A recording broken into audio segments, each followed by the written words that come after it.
Tu te sens souvent fatigué?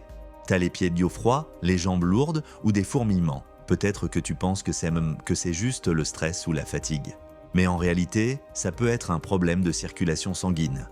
Et c'est bien plus courant qu'on ne le pense. Si ton sang circule mal, ton corps envoie des signaux. Et l'un des moyens les plus simples de l'aider, c'est de lui apporter les bonnes vitamines. Dans cette vidéo, on va voir ensemble les 4 vitamines essentielles pour booster ta circulation, naturellement, efficacement et sans médoc. Pourquoi la circulation sanguine est si importante? Ton système circulatoire, c'est comme une autoroute qui alimente tous tes organes. Quand la circulation est fluide, ton cœur fonctionne bien, ton cerveau est oxygéné, tes muscles sont nourris.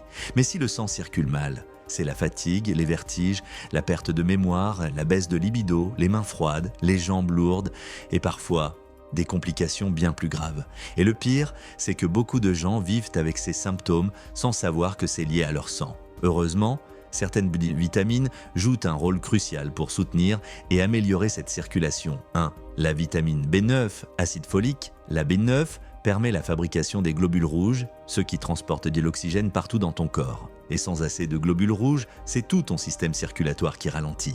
Mais ce que peu de gens savent, non, c'est qu'un manque de B9 peut aussi augmenter les risques d'AVC ou de maladies cardiaques, car ça favorise l'accumulation d'homocystéine, un acide aminé toxique à haute dose. Où en trouver? Les légumes verts à Peonaginium vert à feuilles, comme les épinards ou la roquette, les lentilles, les agrumes, oranges, pamplemousse, les avocats. Et attention, la cuisson excessive détruit la B9, donc privilégie la vapeur ou crue, quand c'est possible. 2. La vitamine B6. La B6 agit un peu comme un agent de maintenance de tes vaisseaux sanguins.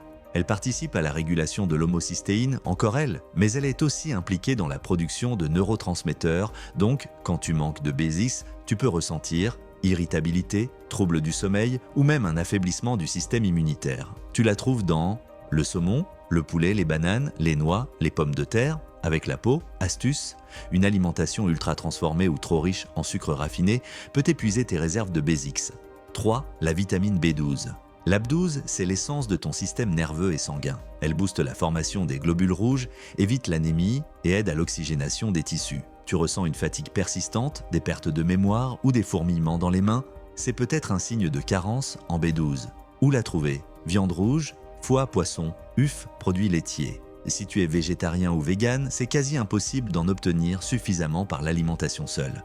Donc, les compléments sont fortement recommandés. 4. La vitamine D. On la connaît surtout pour les os. Mais la vitamine D agit aussi directement sur la santé de ton cœur et de tes vaisseaux. Elle aide à maintenir la souplesse des artères, régule la tension artérielle et améliore la fonction des cellules qui tapissent les vaisseaux sanguins. Une carence en vitamine D est associée à un risque plus élevé d'hypertension, de diabète et même de maladies cardiovasculaires. Tu la trouves dans les poissons gras, saumon, maquereau, sardines, les jaunes d'œufs, le foie de morue et surtout le soleil. 15 à 30 minutes par jour suffisent. Mais attention, en hiver ou si tu vis dans une région peu ensoleillée, une supplémentation peut être nécessaire. Bonus. D'autres conseils pour booster ta circulation? 1. Bois suffisamment d'eau. Le sang, c'est 90% d'eau. Si tu es déshydraté, ta circulation ralentit. 2. Bouge chaque jour. Même 20 minutes de marche font la différence. 3. Évite de rester assis trop longtemps. L'immobilité est un poison pour la circulation. 4. Masse tes jambes, surélève-les le soir si besoin. 5. Réduis le sel, le tabac et les produits transformés. 6. Pense au gingembre, curcuma et ail, ce sont des boosters naturels de la circulation. Conclusion. Tu l'as vu, ta circulation dépend de petits gestes simples, à commencer par les bonnes vitamines. Si tu veux éviter les jambes lourdes, l'hypertension ou même de plus gros soucis cardio, ça commence dans ton assiette. Et rappelle-toi, améliorer sa santé, ça ne se fait pas du jour au lendemain, mais chaque jour compte. Si tu veux une autre vidéo sur les aliments à éviter quand on a une mauvaise circulation, dis-le en commentaire. Et si tu as appris quelque chose aujourd'hui, pense à liker, à t'abonner et à activer la cloche pour ne rien rater. À très bientôt pour une nouvelle vidéo santé.